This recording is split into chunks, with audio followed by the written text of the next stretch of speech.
En medio de fuertes tensiones por un posible ataque de Irán a Israel, se cumplen 10 meses de los atentados terroristas perpetrados en suelo israelí por Hamás, considerada organización terrorista por la Unión Europea y Estados Unidos. Con esta noticia comenzamos el informativo en Deutsche Welle. Yo soy Carol Guerrero, los saludo desde Berlín. Arrancamos con titulares.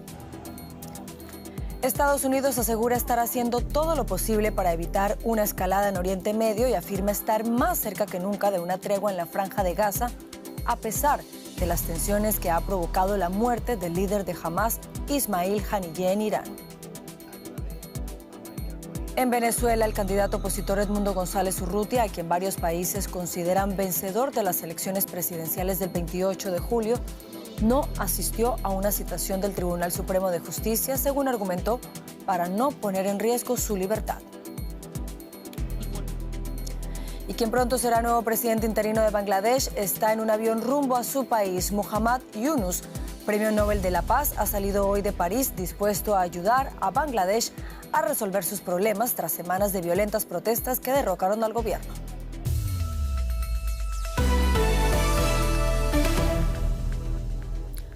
Hoy se han cumplido 10 meses desde los ataques terroristas de Hamás contra Israel que provocaron la actual guerra en Gaza. Los atentados del 7 de octubre fueron llevados a cabo por milicianos islamistas que se infiltraron en el sur de Israel desde la Franja de Gaza, mataron a unas 1.200 personas y tomaron secuestrados a unas 250. La reacción de Israel fue una campaña militar con el objetivo declarado de destruir a Hamás y a liberar a los rehenes. Hasta hoy han muerto en esta ofensiva más de 39.000 palestinos, según cifras del Ministerio de Sanidad gazatí, controlado por Hamás.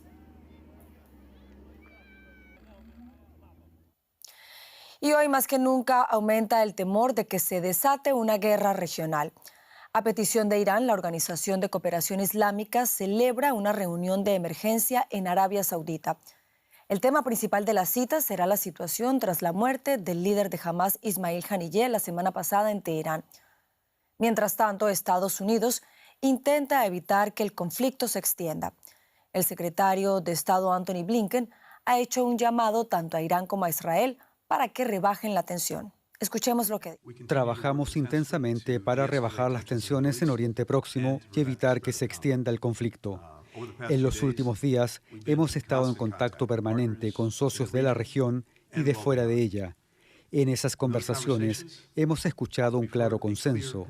Nadie debe agudizar este conflicto. Llevamos a cabo una intensa labor diplomática con aliados y socios y hemos comunicado ese mensaje directamente a Irán. Hemos transmitido ese mensaje directamente a Israel. Y la Agencia de la ONU para los Refugiados Palestinos anunció este miércoles que ha logrado vacunar a un 80% de los niños en la Franja de Gaza desde que comenzó este conflicto que ya cumple 10 meses. La agencia prepara además una campaña de vacunación contra la polio dirigida a niños menores de 8 años.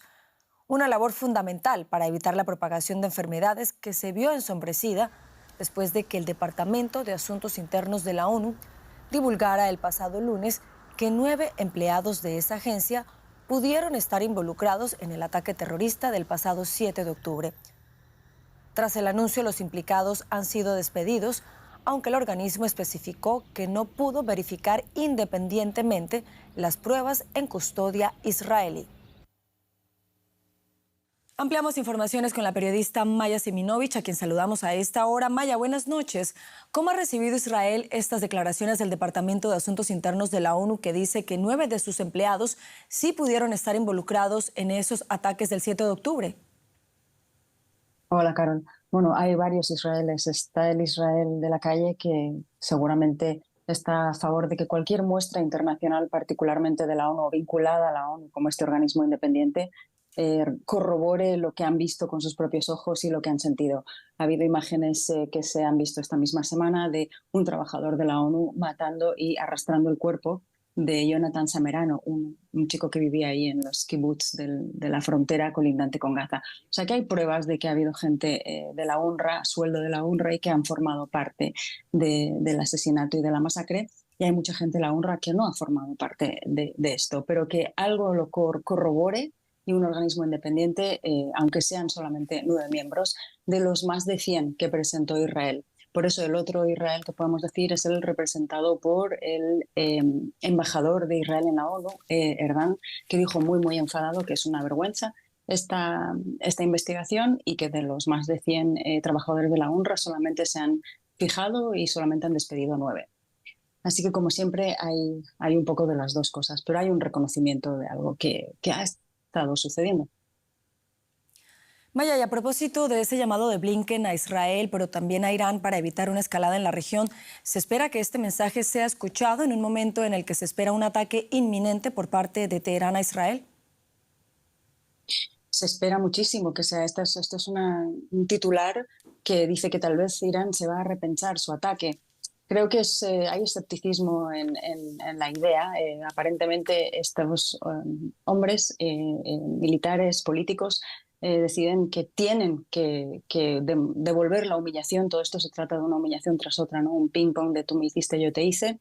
El asesinato de Haniyeh en Teherán es una humillación que Irán parece que tiene que devolver de alguna manera, y sin embargo hay funcionarios americanos que han dicho al Washington Post que es posible que se lo repiense. Ahora, en Israel están con los nervios de punta esperando este ataque de Hezbollah primero, de Irán después, quién sabe qué va a ser. Es parte de la guerra seguramente de Hezbollah y de Irán, que se lo estarán tomando con calma y decidirán cuándo va a ser ese ataque, si es que es, según esta noticia de hoy. Se teme que será en algún momento, pero lo que decías también antes, nadie quiere una escalada, principalmente Irán no quiere una escalada aparentemente. Así que habrá que cruzar los dedos y esperar que efectivamente sea, como dicen, algo contenido y que los errores, entre muchas comillas, no lleven a algo regional o peor todavía. Pues por supuesto estaremos muy atentos a lo que ocurra en las próximas horas. Maya Siminovich, gracias por estas informaciones. Gracias, Carol. Cambiamos de tema, vamos a Venezuela porque allí continúa la crisis postelectoral. Este miércoles, el candidato opositor Edmundo González Urrutia no asistió a una citación del Tribunal Supremo de Justicia como parte del proceso de revisión del resultado oficial de las elecciones presidenciales que dieron la victoria a Nicolás Maduro. González aseguró que de asistir habría puesto en riesgo su libertad y la voluntad del pueblo. El proceso del Supremo deriva de un pedido del presidente Nicolás Maduro para que certifique los resultados anunciados por el Consejo Nacional Electoral, que tanto la oposición como gran parte de la comunidad internacional consideran fraudulentos. Por otra parte, el gobierno de Estados Unidos dio este martes su apoyo explícito a la mediación liderada por Colombia, Brasil y México para tratar de superar la crisis política en Venezuela. Las autoridades estadounidenses aseguran que mantienen una coordinación muy cercana con estos tres gobiernos de izquierda que hasta ahora no han reconocido la victoria de Maduro. Chile es otro gobierno de izquierda en la región que tampoco ha reconocido la victoria de Nicolás Maduro y, a juzgar por lo que ha expresado el presidente Gabriel Boric, no contempla hacerlo. Escuchemos la posición del mandatario chileno. No tengo dudas de que el régimen de Maduro ha intentado cometer un fraude, si no hubiesen mostrado las famosas actas. Chile no reconoce el triunfo autoproclamado de Maduro. No confiamos además en la independencia ni en la imparcialidad de las actuales instituciones en Venezuela, por lo que hemos planteado como país que no validaremos resultados que no hayan sido verificados por organismos internacionales independientes del régimen. Ampliamos ahora informaciones con la periodista Elizabeth Hostos, a quien saludamos a esta hora en Caracas. Elizabeth, gracias por estar con nosotros. A propósito de esta cita en el Tribunal Supremo de Justicia a la que no asistió el candidato opositor Edmundo González Urrutia, ¿qué otros detalles nos puedes contar tú al respecto? Gracias, Carol. Saludo a ti y a tu audiencia. En efecto, González Urrutia, como señalamos al principio, informó que no asistiría al Tribunal Supremo de Justicia porque teme por su integridad y seguridad, además de estar en curso en la diatriba, en la polémica de que no reconoce al Tribunal Supremo de Justicia como el ente que puede dirimir la diferencia entre gobierno y oposición, y señala que tiene que ser el Consejo Nacional Electoral el que defina, el que decida y el que publica las actas en donde se certifica su victoria. También dijo que temía por su seguridad y que no quería estar en prisión. Por otro lado, grupos de oposición que apoyaron a Edmundo González Urrutia señalaron que sí asistieron a la cita del Tribunal Supremo de Justicia para solicitar información sobre qué pasaba en el tribunal, por qué estaban haciendo una investigación que no le correspondía, y el gobernador del estado Zulia, Manuel Rosales, asistente a la cita, señaló que salió con más dudas que certezas de la cita y exigía que el CNE proclamase a Edmundo González Urrutia como ganador de las elecciones del 28 de julio. Colega. ¿Y qué tanto optimismo hay ahí en torno a esa negociación que realizan Brasil, México y Colombia y que es respaldada por Estados Unidos, Elizabeth? Sí, la líder de la oposición, María Corina Machado, emitió en sus redes sociales un comunicado esta mañana en donde señalaba que apostaba por la negociación, por la paz de Venezuela, por el cese a las persecuciones y por el inicio de una transición ordenada. También estaba apoyando la postura del presidente Petro de Colombia, quien ha sido muy activo en cuanto a la búsqueda de soluciones y reuniones virtuales con el oficialismo y presumimos que también con la oposición. Pero en todo caso, tanto la oposición como el gobierno ha señalado que no hay nada más que discutir, sino que se ratifica el triunfo de Nicolás Maduro de acuerdo con el designio del Consejo Nacional Electoral en 2 boletines parciales, porque aún no se han mostrado las actas que certifiquen el triunfo o de Maduro o de González. En todo caso, Carol, es una situación compleja que está en desarrollo en este instante. Pues seguiremos muy atentos a esa situación allí en Venezuela. Elizabeth Hostos, en Caracas, gracias por estas informaciones. Gracias a ustedes. Y ya está en estudio Juliana González, lo que quiere decir que es momento de pasar a la economía, pero continuamos en la región, en América Latina, Juliana. Así es, y vamos a hablar de una importante visita de Estado de Lula da Silva a Chile, y es que ambos países quieren trabajar juntos en el espacio. Los presidentes de los 2 países latinoamericanos firmaron un acuerdo de intenciones para fomentar las actividades espaciales con fines pacíficos. Este memorándum abarca temas como el desarrollo de programas y proyectos, el intercambio de información sobre políticas públicas y reglamentos en esta materia, así como las visitas de científicos y otros expertos. Con 19 acuerdos firmados en la visita del presidente Lula da Silva a Chile, la cooperación no se limita solo al plano del espacio. Un tratado espacial presentado por Gabriel Boric y Luis Ignacio Lula da Silva en un lugar histórico. Es el Museo Nacional Aeronáutico de Chile, en Santiago. No muy lejos de aquí funcionará el Centro Nacional Espacial en la segunda mitad del año próximo, construyendo satélites. Estos deberían proveer de Internet a regiones con problemas de conectividad, asistir a la navegación, obtener datos para luchar contra el cambio climático y detectar incendios forestales, inundaciones o sequías de forma temprana. Esto podría ayudar a reducir la brecha con el mundo desarrollado. Más allá de su importancia, el sector espacial es una de las áreas de mayor inequidad entre los distintos países. El control de exportaciones de componentes, piezas de tecnología, las restricciones de acceso y las limitaciones financieras afectan desproporcionadamente al sur global. La cooperación entre países sudamericanos podría revertir esta desventaja. Durante su larga visita de Estado a Chile, Lula firmó casi 20 acuerdos bilaterales. Ambos países quieren fortalecer la cooperación también en áreas como la seguridad, la agricultura, la salud y la tecnología. Pero además, un ambicioso proyecto de infraestructura. Y lo que hablamos con el presidente Lula es que queremos, durante nuestro mandato, concretar instancias de integración reales. Por ejemplo, el corredor bioceánico vial que va desde Mato Grosso do Sul hasta los puertos de Iquique, Antofagasta, Tocopilla. Eso va a significar un cambio muy significativo en el comercio de Brasil con Asia-Pacífico, en donde sabemos lo importante que son esos mercados. Esto significa que los productos que provengan del sudeste de Brasil, en especial agropecuarios, llegarán a los puertos chilenos. Desde allí se podrán exportar hacia China, Japón y Australia. Comparado con la ruta del Cabo de Hornos, el tiempo logístico se reducirá en 2 semanas.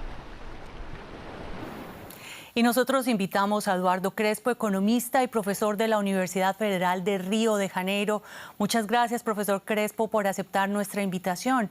Y paso a preguntarle, ¿qué mensaje lanza esta visita de Estado que incluye además la firma de 19 acuerdos? Bueno, primero, gracias por invitarme al programa. El mensaje es, en favor de la integración regional. Chile no forma parte del Mercosur, que es, el acuerdo regional que lidera Brasil, pero entiendo que, se trata de buscar una aproximación para algún acuerdo mayor, tal vez en el futuro. En principio, es un acuerdo que abarca un conjunto bastante grande de cuestiones, desde derechos humanos, comercio, obras de infraestructura, un poco lo que se mostraba en el informe, cuestiones de tecnología. En principio, es un acuerdo bastante ambicioso. Para Chile, Brasil es muy importante, es el tercer socio comercial, para Brasil también. Chile es el sexto socio comercial de Brasil. Y entiendo que, siendo la primera visita, de Lula, en su gobierno, desde que comenzó este tercer mandato, creo que es un mensaje muy claro en favor de la integración regional. Profesor Crespo, y de los varios temas que hablaron, hubo uno muy importante que al parecer es ese proyecto de infraestructura conocido como el Corredor Bioceánico. En realidad, ¿en qué punto está este proyecto que busca unir a Mato Grosso do Sul con el puerto de Antofagasta, entre otros? La expectativa es que se termine relativamente en periodo relativamente breve, no sé los plazos exactos, pero todos la información disponible es que esto terminaría, en poco tiempo. Es decir, la idea es impulsar ese proyecto porque tendría un impacto muy grande en el comercio, conectaría a Brasil, con los puertos del Asia, ¿no? Evitando pasar por, un poco como decía el informe, por la zona del Cabo de Hornos. Y estimo que tendrían que estar terminando esto por lo menos el año que viene o el otro a más tardar, ¿no? 2026. Profesor Crespo, y brevemente, el presidente brasileño es consecuente con su idea de fomentar las relaciones sur-sur, como usted lo mencionó, pero en este convenio espacial que anunciaron, ¿no le parece que hace falta Argentina, el país latinoamericano, con más satélites en órbita, pero con posiciones políticas muy contrarias?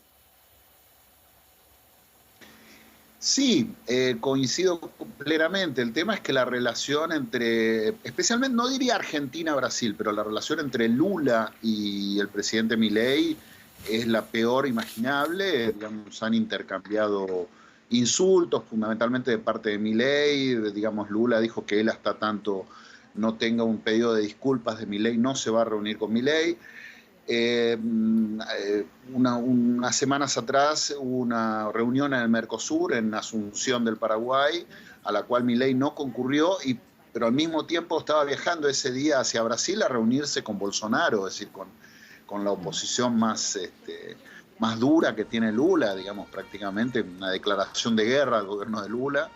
De modo que entiendo que claramente sin Argentina cualquier integración, en América del Sur es, digámoslo así, inviable, pero al mismo tiempo es inviable cualquier relación entre Lula y Milei, porque entiendo que ha tomado un cariz absolutamente ideológico, más allá de las políticas de Estado, de los objetivos que puedan tener los gobiernos. Tiene un cariz claramente ideológico, ¿no? Y lo mismo ha ocurrido con Milei con otros gobiernos, caso del gobierno de España, por ejemplo, sí, ¿no? Es decir, que han intercambiado insultos, acusaciones, etcétera. De modo que no veo ninguna posibilidad de que la relación no es con Argentina, esto Lula lo ha aclarado muy bien, pero en la medida en que Milei sea el presidente de Argentina, es poco probable, algún tipo de acuerdo en donde esté Milei. Más allá de que después, desde Itamaraty, ¿no? Desde la política externa brasilera, se han buscado acercar algunas posiciones por debajo de la escena, digámoslo así, ¿no? Profesor Eduardo Crespo, de la Universidad Federal de Río de Janeiro, muchas gracias por su tiempo y por estos análisis.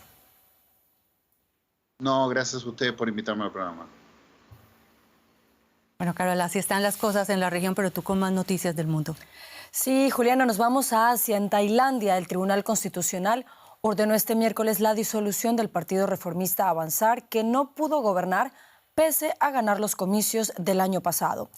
Un panel de 9 jueces alcanzó por unanimidad la resolución al considerar que la propuesta de avanzar, de reformar la ley que protege a la poderosa Casa Real tailandesa, representa una amenaza para la monarquía constitucional.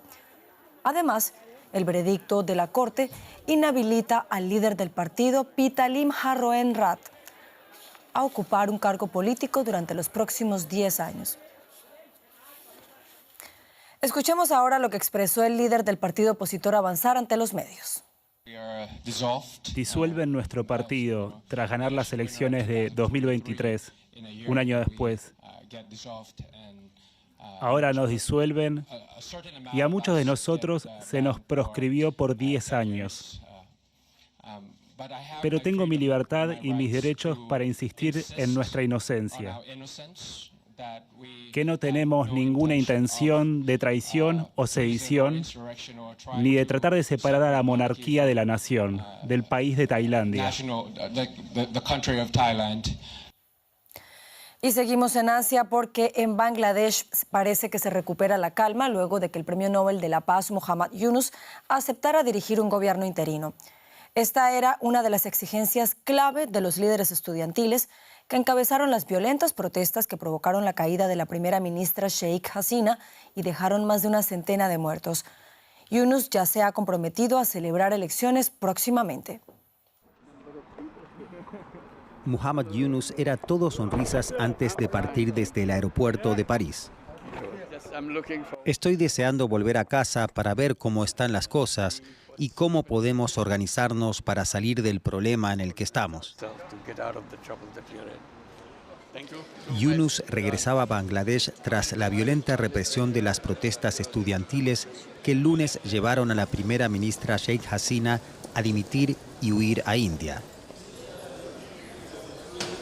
El banquero es uno de los principales adversarios de Hasina y el hombre que los estudiantes quieren que la sustituya ahora.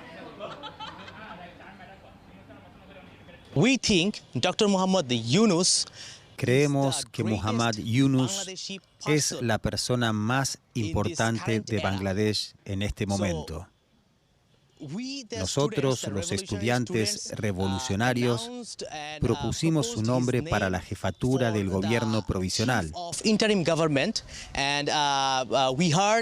Sabemos que vendrá y lo recibiremos cordialmente. Creemos que es la persona indicada en este momento para apoyar al pueblo en la reconstrucción de esta nación.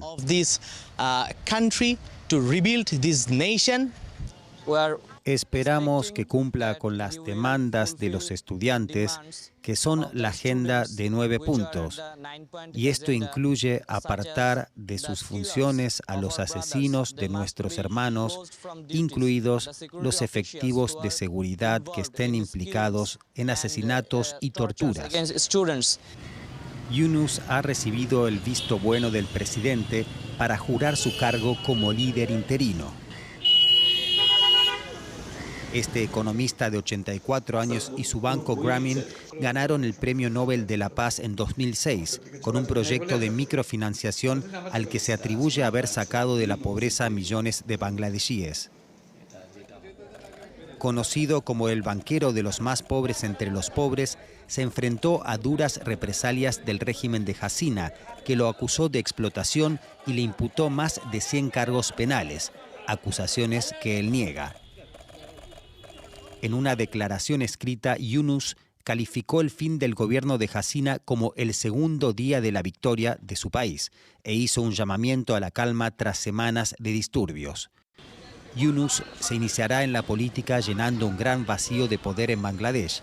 Aún no se sabe quién más formará el gobierno interino ni cuánto durará. Cambiamos completamente de tema, vamos ahora con los Juegos Olímpicos de París, porque allí una de las grandes estrellas es sin duda el nadador francés Léon Marchand, de 22 años. Logró un total de 5 medallas, 4 de ellas de oro y 2 ganadas en un mismo día, un hecho sin precedentes. Deutsche Welle tuvo la oportunidad de hablar con él en la capital francesa. Francia tiene una nueva estrella. Con solo 22 años, el nadador Léon Marchand se ha convertido en un nuevo héroe local al sumarse al exclusivo club de nadadores que han ganado 4 oros en unos Juegos Olímpicos. El apoyo del público parisino fue decisivo, según dijo a Deutsche Welle. Fue todo un shock al principio, 15.000 personas animándome. Se me puso la piel de gallina, empleé toda esa energía para nadar lo más rápido posible. Cada vez que subía a respirar en una brazada era una locura. Marchand se ha convertido en el rostro de los Juegos, ilusionando a toda Francia. El joven nadador no se lo termina de creer. Creo que aún no soy consciente, pero siento que durante una semana cambió París. Ha sido mágico y también todo un éxito. Los Juegos han sido increíbles.